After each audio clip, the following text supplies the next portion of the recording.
Nah, saya ini menarik nih, lubang-lubang kecil apa Bang yang menjadi perhatian HIPMI, karena tadi Abang menyatakan bahwa ini sebenarnya rekam jejaknya udah sangat bagus banget. Bang Rosan, terus Mas Pandu sama Mas Doni gitu kan, dari berbagai latar begitu. Nah, clearance lah ya antara misalnya Kementerian BUMN dan hubungannya dengan Danantara seperti apa. Karena yang perlu garis bawahi ya, kalau saya lihat sih tokoh-tokoh yang masuk di dalam ini ada Pak Rosan, ada Mas Doni Askaria, ada Pandu, memang orang-orang yang selama ini juga punya rekam jejak.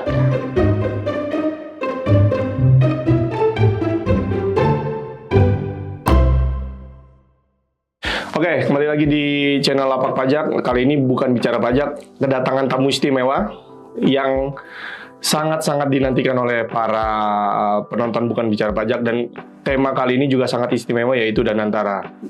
Selamat siang Bang Angga. Selamat siang. Apa kabar Bang? Mas Gilang, baik, alhamdulillah. Alhamdulillah. Sehat. Lagi sibuk apa nih Bang akhir-akhir ini? Sibuknya dengan Danantara katanya tadi.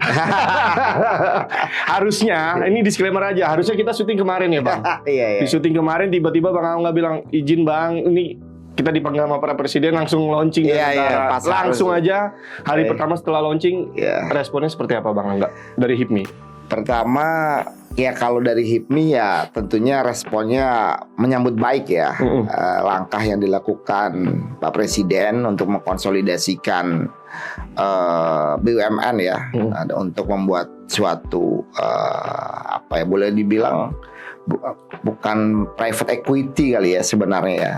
Tapi kalau kita lihat memang ini respon pasar kemarin cenderung nggak positif ya. Nah ini memang yang tentunya perlu sebuah strategi juga bagaimana bisa membuat market bisa positif ya, Mas bilang ya. Gitu. Strategi seperti apa Bang kira-kira? Karena marketnya kalau nggak salah ditutup 6.500 atau 6.600 gitu indeks harga saham gabungannya. Iya, pertama kemarin kan sudah kelihatan di acara peluncuran, walaupun memang tidak secara eksplisit ada proses misalnya pelantikan atau pengambilan sumpah jabatan terhadap eksekutif di Danantara, karena kan udah tapi secara tersirat sudah terekspos lah ya, sudah disampaikan siapa saja pengurusnya gitu kan, chairman-nya, lalu ada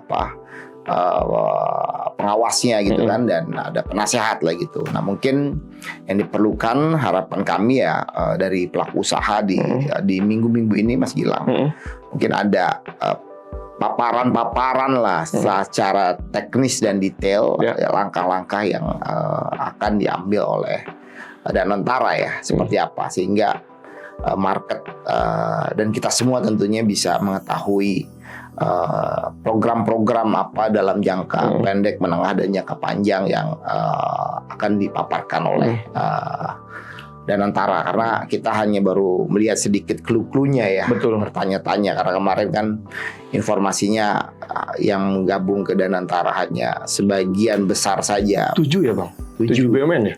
Tapi kemarin kita lihat pernyataan daripada CEO Danantara ya, Mas Doni Askaria, kelihatannya semua akan bergabung ke Danantara. Semuanya tuh dalam arti semua market cap yang besar-besar di BUMN? Atau yang semuanya. Semua BUMN? Semua BUMN. Yang saya dapat informasi, dan ketika kemarin saya juga baca brosur daripada Danantara, ya semua BUMN ada di dalam Danantara. Oke, 7 BUMN itu berarti tahap pertama ini Bang? Atau ya, nanti mungkin kelihatannya bertahap, tapi kelihatannya informasinya semuanya akan masuk ke Danantara. Nah makanya itu juga kan yang perlu kita lihat secara strategik gimana. Karena kan di satu sisi BUMN ini kan ada fungsi secara komersial ya, tapi juga ada fungsi public service obligation. Nah ini yang perlu pisahkan ya menurut saya. Mana-mana BUMN yang memang memiliki tugas untuk PSO, tapi di mana-mana BUMN yang memang difungsikan untuk istilahnya itu mencari keuntungan dan mengoptimalkan resource ekonomi yang dimiliki gitu. Oke, Bang, ini menarik karena kan Danantara ini ibarat kayak bangun candi gitu kan bang, dalam satu bulan atau beberapa bulan selama pemerintahan Presiden Prabowo lah, dalam 3 bulan ini tiba-tiba muncul Danantara, dan orang-orang yang ada di dalamnya itu berbagai pihak gitu kan, ada Presiden Jokowi, ada Presiden SBY, kemudian ada Erick Thohir sebagai Dewan Pengawas segala macam. Abang melihat struktur kepengurusan Danantara ini melihatnya seperti? Iya, pertama saya melihat Pak Prabowo ingin mengajak semua komponen ya untuk ikut serta dalam gerakan, atau karena menurut saya ini kan Danantara suatu novelty ya, yang sebenarnya gagasannya sudah lama. Kalau saya dengar cerita dari ayahnya Pak Prabowo juga sebenarnya sudah punya gagasan tersebut ya. Tapi kalau kita lihat benchmark dengan negara-negara lain, memang kita ya boleh dibilang agak terlambat ya, karena beberapa negara seperti ya negara tetangga kita, ada Hasanah, ada Temasek gitu ya, dan beberapa mungkin di Eropa, di Timur Tengah sudah lebih dulu. Tapi saya rasa ini satu momentum untuk mengkonsolidasikan kekuatan yang dimiliki oleh BUMN, dan tentunya untuk mengkonsolidasikan semua kekuatan ini kan perlu dukungan dari semua elit ya. Ini yang dilakukan Pak Prabowo. Nah kita juga belum tahu secara pasti ya detailnya bagaimana fungsi-fungsi, karena kemarin juga didengar ada Tony Blair misalnya. Betul, masuk dalam dalam pengawas atau pengawas ya. Pengawas itu berarti kan lebih detail lagi di samping penasehat ya. Kalau penasehat itu kan menasehati ya. Artinya ya bisa artinya tidak punya kekuatan secara formal ya. Betul. Tapi kalau pengawas tentunya ada hak dan kewajiban daripada instrumen pengawas tersebut gitu.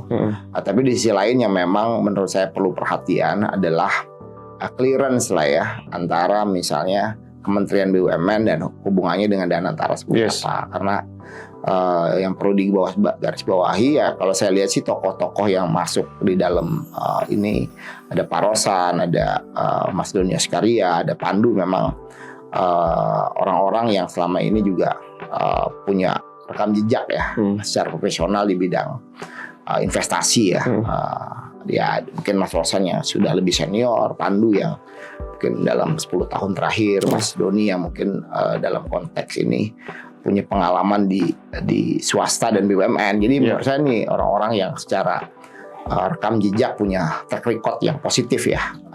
Tapi di sisi lain saya melihat perlu adanya hubungan yang jelas gitu, sehingga ke depan tidak ada suatu dispute ya. Ini benar-benar kita juga ingin Danantara ini punya akselerasi yang bagus ya. Betul. Jangan sampai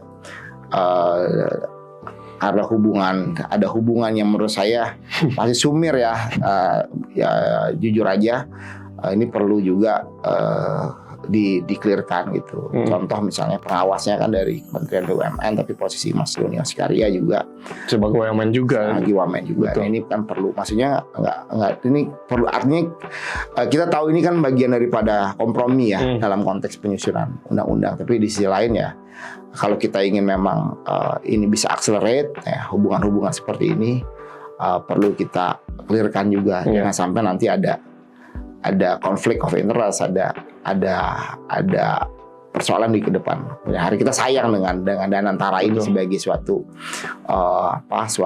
gagasan besar yang Pak Prabowo ingin jalankan untuk istilahnya itu mengakselerasi pertumbuhan ekonomi yang cepat ya, karena memang kami menyadari sekarang uang yang dimiliki oleh pemerintah itu harus dioptimalkan untuk belanja-belanja yang sifatnya produktif ya, bukan belanja-belanja yang bersifat konsumtif seperti itu. Jadi melalui Danantara dikonsolidasikan gitu, penghematan-penghematannya ada, lalu bisa ditempatkan sesuai dengan prioritas pembangunan kita gitu. Jadi kan tentunya namanya ini sebagai vehicle untuk berinvestasi, ini kan nggak bisa sendirian. Betul. Harus mengajak yang lain juga ya. Iya. Dari pengusaha nasional maupun dari investasi dan dari luar. Nah itu kan yang butuh trust ya. Nah trust ini kan harus dimulai dari persepsi di awal itu. Iya. Kalau di awal persepsinya sudah positif kelihatannya, tapi kalau di awalnya masih ada simpang siuran, nanti takutnya market menilainya nggak bagus, deh akhirnya nggak menjadi suatu hal yang dan nggak optimal juga gitu ya Bang untuk sayang, akselerasi ya. pertumbuhan ekonominya ya. Ya kita mendukung, tapi ya tentunya kita sebagai bagian daripada warga negara ya memberi tentunya. Ya kalau menurut kita ada yang kurang pas atau apa ya tentunya kita wajib memberikan suatu insight dan masukan ya gitu. Tapi ya ini kami melihat dari HIPMI we are fully support, tapi ada beberapa ya lubang-lubang kecil yang saya kira perlu menjadi perhatian ya. Nah ini menarik nih, lubang-lubang kecil apa Bang yang menjadi perhatian HIPMI, karena tadi Abang menyatakan bahwa ini sebenarnya rekam jejaknya udah sangat bagus Bang. Bang Rosan, terus Mas Pandu sama Mas Doni gitu kan, dari berbagai latar begitu. Nah kalau Abang melihat tadi ada kayak ada kewenangannya gitu, Bang Rosan sebagai Menteri Investasi juga dan Kepala Danantara, terus Pak Wamen, Mas Doni di Wamen BUMN terus jadi CEO-nya Danantara, Mas Pandu juga begitu, walaupun dia sudah mendeklar cabut dari Toba katanya kan, dia udah cabut. Nah Abang melihat menyambung pertanyaan tadi, lobang-lobang apa aja? Ya itu kan mungkin salah satunya yang saya sampaikan, tapi tentunya kan harus ada konsolidasi, seperti misalnya Indonesia juga sebelumnya punya sovereign wealth fund juga kan, INA. Ya memang itu kan di bawah Kementerian Keuangan ya. INA mungkin juga berinvestasi banyak terhadap proyek-proyek pemerintah gitu ya. Nah ini mungkin beda dengan Danantara. Ini mungkin kalau Danantara kan sebenarnya lebih kepada B2B ya, bukan membiayai proyek pemerintah gitu loh. Oh bukan G2G ya berarti? Iya kalau INA kan mungkin banyak proyek pemerintah. Cuma kalau yang saya lihat ya Danantara ini sifatnya memang dia placement atau investment kepada proyek-proyek strategik ya, average visible dan memang mengarah kepada industrialisasi gitu. Kalau saya lihat ya, mungkin kalau kemarin di INA banyak proyek-proyek terkait infrastruktur ya, yang banyak di salah satunya yang tol itu kan, Jakarta Cikampek itu. Nah, makin kalau yang ini lebih kepada program ketahanan energi, ketahanan pangan, lalu program-program hilirisasi yang itu juga perlu strategi sehingga memang bisa optimal. Karena kalau kita lihat ya momentum selama ini banyak program-program seperti hilirisasi ya, yang di hulunya kita kuasai tambangnya, tapi ketika kita bicara di hilirnya smelter dan lain sebagainya, proses pengolahannya itu nggak dikuasai oleh pengusaha-pengusaha nasional. Karena apa ya? Karena kita kekurangan likuiditas kan gitu. Ya kan, karena kalau mengandalkan proses dukungan dari perbankan tentu prosesnya memakan waktu dan juga ada persyaratan ya, karena perbankan ini kan industri yang highly regulated ya, OJK dan lain sebagainya. Pasti kalau mau dapat dukungan pinjaman dana 10T ya minimal harus punya equity taruhlah 10% dari 10T-nya. Iya, itu kan juga nggak mudah ya. Orang betul. punya liquid sebesar itu tambah lagi aset, nah itu kan juga menjadi PR. Tapi kalau ini bentuknya join ya kan, penyertaan modal gitu ya dari Danantara, pastikan akselerasinya bisa lebih cepat lagi ya gitu. Bang, kemarin pas peresmian Danantara, Pak Presiden ada beberapa highlight Bang. Di situ menjelaskan bahwa ini tidak hanya dividen BUMN aja yang bisa diinvestasikan, tapi banyak instrumen investasi lainnya. Nah, dari HIPMI melihatnya instrumen investasi apa yang sekiranya cocok dan bisa menjawab keraguan masyarakat tentang Danantara ini ke depannya Bang? Ya, terus terang saya juga belum bisa memberikan tanggapan secara secara detail ya, karena kita juga belum tahu informasinya, prosesnya kan seperti apa ya. Jadi takutnya ya nggak pas lah ya. Karena kalau yang kita pahami memang Danantara ini kan mengelola aset BUMN, ya, di awal mendapatkan penyertaan dari dividen dari BUMN untuk equity-nya, lalu juga ada dana dari government yang government melakukan penghematan di belanja PBN dikumpulkan, lalu itu menjadi modal dasar daripada Danantara ya. Nah, tapi kalau misalnya kedepannya Danantara misalnya membuat dalam tanda kutip membuat suatu instrumen atau produk investasi, ya kita belum tahu mekanismenya, dan itu kan kalau dia membuka produk investasi kepada masyarakat pastinya kan ada hubungannya juga dengan aturan di OJK. Iya. kan? Ya karena Bang Rosen juga kemarin menyampaikan bahwa lembaga ini sangat-sangat diawasin kan. Ya makanya artinya kalau berhubungan dengan masyarakat mereka buka satu produk ya. Nah, makanya saya juga bingung nih kalau memang dia menarik dari masyarakat apa bagaimana gitu kan. Apakah ada hubungannya dengan obligasi pemerintah juga atau seperti, karena ini kan sebenarnya bukan lembaga pemerintah jatuhnya sebenarnya kan gitu. Lembaga investasi kan, lembaga investasi. Sedangkan kalau produk investasi dari pemerintah kan itu biasanya dirilis juga oleh Kementerian Keuangan misalnya. Bang, banyak komentar-komentar sumbing di luar sana Bang mengenai Danantara. Ini kalau misalkan nantinya, ini kan BUMN yang 7 BUMN ini kan 7 BUMN yang katakanlah liquid Bang, baik di pasar modal ataupun yang non pasar modal seperti itu kan Bang, kayak Pertamina, terus kemudian ada Telkom segala macam. Nah nanti kalau misalkan dana itu diinvestasikan ke Danantara, tanda kutip berugi gitu Bang, nanti investasi itu. Makanya itu kan yang perlu kan, makanya dari awal kan harus ada tadi standing position ya antara pemerintah dan Danantara ini hubungannya seperti apa gitu. Yang lainnya tentunya ya kita punya pengalaman, ada bukan trauma ya, artinya masyarakat belum lama kan kasus Jiwasraya gitu kan, Taspen, lalu ya Asabri ya kan, lalu juga kemarin quote and quote misalnya investasi Telkom ke Goto ya, yang secara market ya mungkin dibilang rugi, nggak rugi, tapi kan faktanya saham Gotonya juga belum ya kan, itu kan sekali lagi persepsi ya. Iya, persepsi.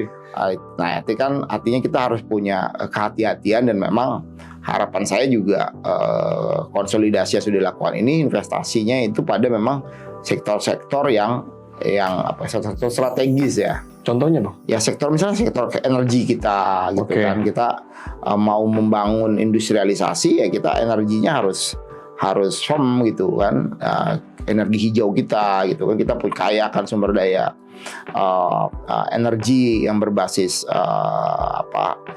energi hijau gitu. Tapi kan itu tentunya perlu banyak modal ya untuk menggerakkan. Tapi kalau udah tersedia ini bisa menjadi atraktif ya untuk industri-industri bisa berinvestasi di Indonesia gitu, karena kita menyediakan sumber energi hijau ya. Karena kan di market global aja beda produk yang berasal dari energi hijau dengan produk yang belum ramah lingkungan atau karbon ya gitu. Jadi saya rasa itu sektor-sektor energi, sektor-sektor yang berbasis juga teknologi itu penting kan, industrialisasi, karena kita nggak bisa lagi berkompetisi di area yang sama gitu. Contoh misalnya kita di tahun 90-an gitu kan, industri garment kita, industri alas kaki kita itu kan top one ya, menjadi salah satu yang ini. Tapi kan sekarang kita kompetisinya dengan negara yang secara pendapatan lebih rendah, Bangladesh ya kan, negara-negara bahkan kita kalah sama Vietnam kan? Ya artinya mereka karena mungkin mereka di sana UMR-nya masih rendah. Nah jadi kita masuk ke playing field yang sama gitu loh. Kita kan harus naik kepada industri-industri yang memang perlu dengan teknologi gitu ya, industri semiconductor seperti itu, industri baterai. Nah itu karena apa? Karena memang kita secara hulunya kita punya SDA-nya gitu. Jadi tinggal disinkronize dengan teknologi, industrialisasi, SDM kita yang baik juga. Nah pastinya kita punya competitiveness. Bang, untuk menjawab omongan publik di luar Bang mengenai sosok struktur kepengurusannya Danantara, terutama CEO, COO sama CIO-nya, itu apakah Abang melihat apakah mereka harus mundur dari jabatan yang sekarang atau seperti apa? Iya, makanya ini kan ada diskursus ya. Ya, tapi kan kita kembalikan lagi Presiden. ke ya mungkin DPR yang sudah mengatur undang-undangnya seperti apa. Tapi ini kan ibaratnya ya kita ada suatu masukan lah ya. Iya. Ada suatu masukan.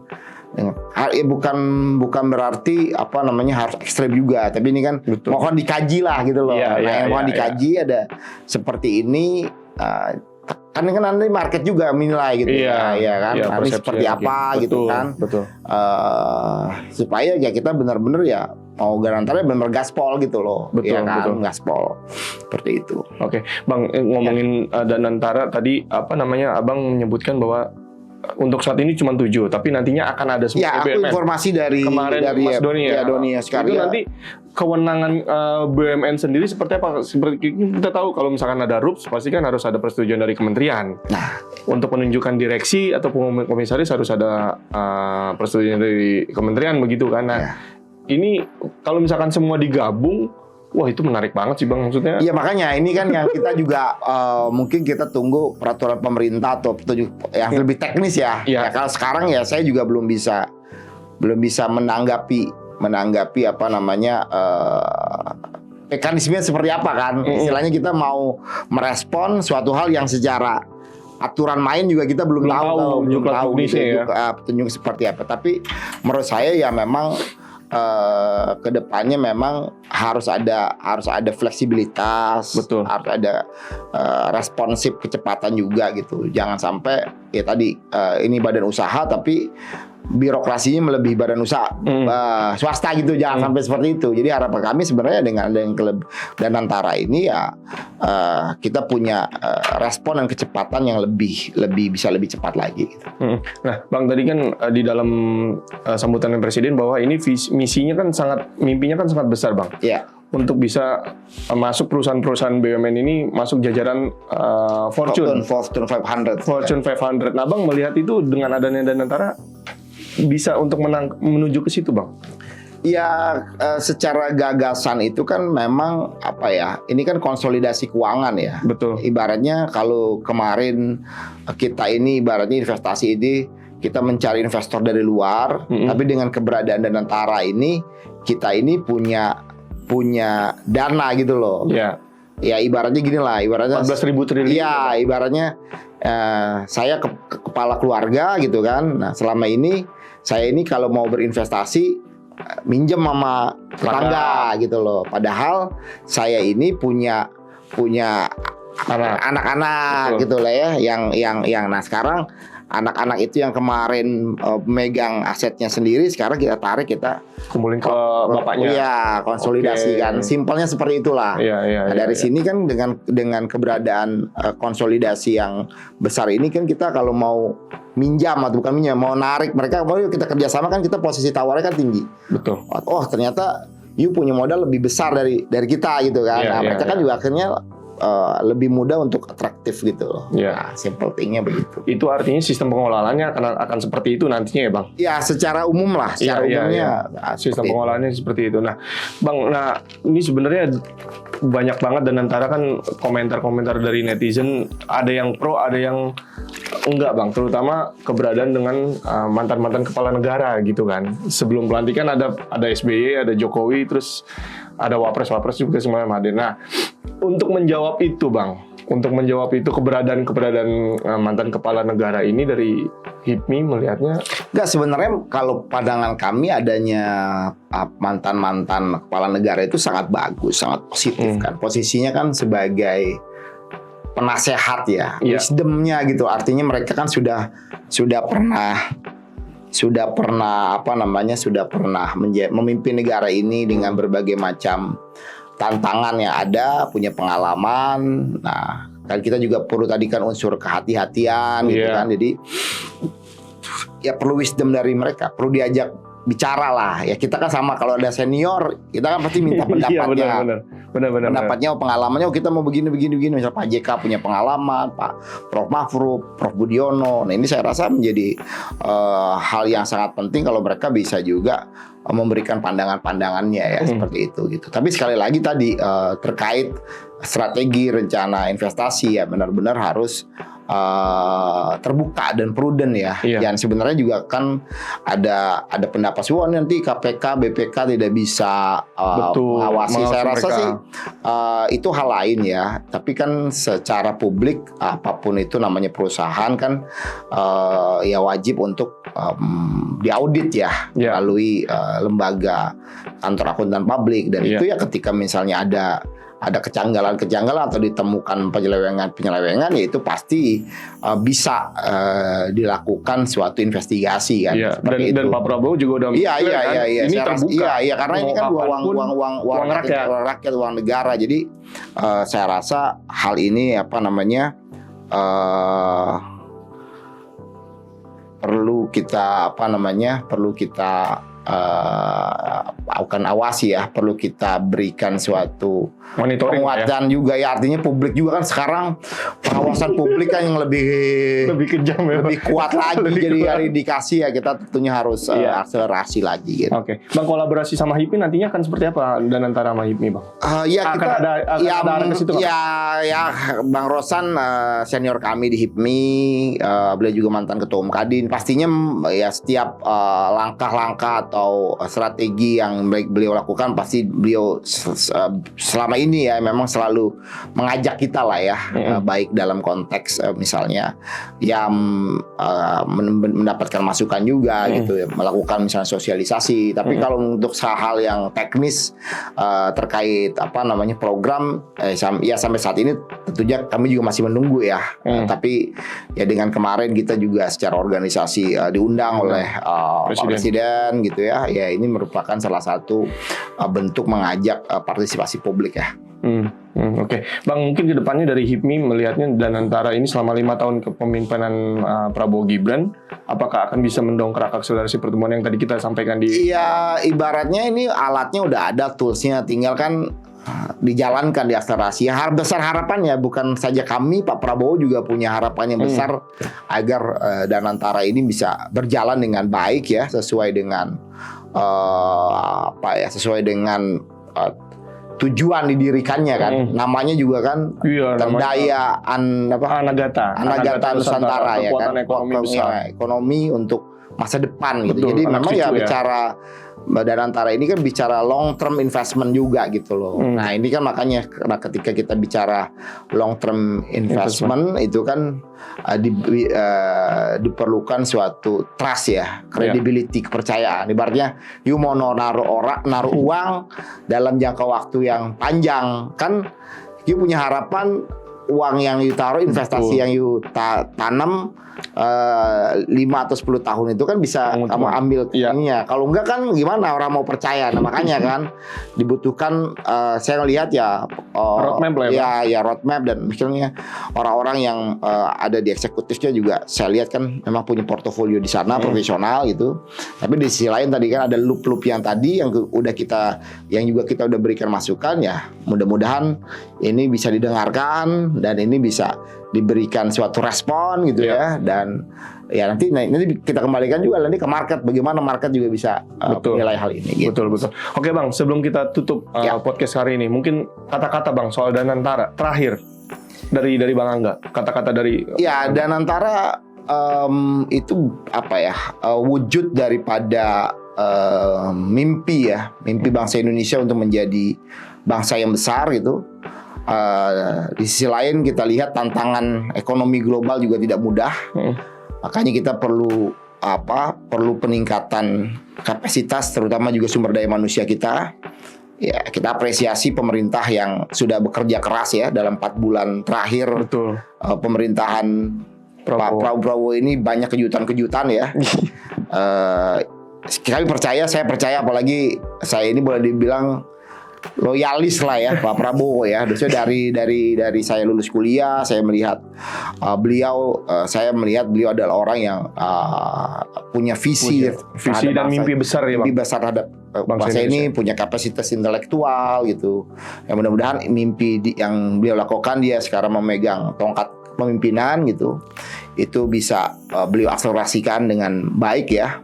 Ya tentu nggak sempurna, perlu proses. Pasti ada juga pro dan kontra itu wajar saja menurut saya. Kita kan negara demokrasi ya, jadi ada masukan, ada saran yang kita juga sampaikan gitu. Dan saya yakin juga banyak teman-teman yang memberikan saran, masukan, kritik juga itu semata-mata kecintaan juga terhadap bangsa ini gitu. Jadi ya ada perannya masing-masing gitu ya. Tapi ya sekali lagi kita berikan support dan dukungan terhadap Danantara ini.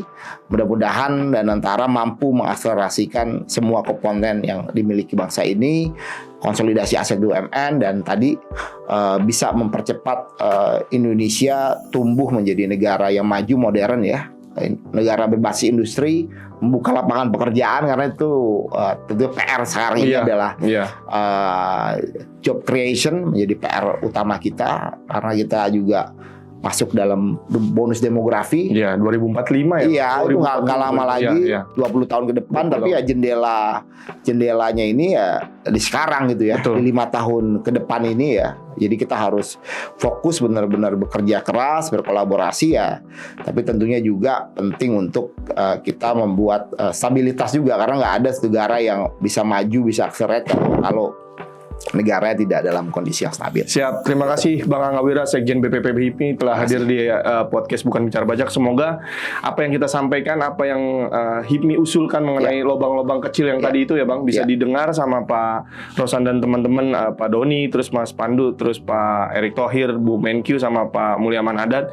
Semoga ini benar-benar bisa mewujudkan mimpi Pak Prabowo untuk mengakselerasi pertumbuhan ekonomi di 5 tahun ke depan.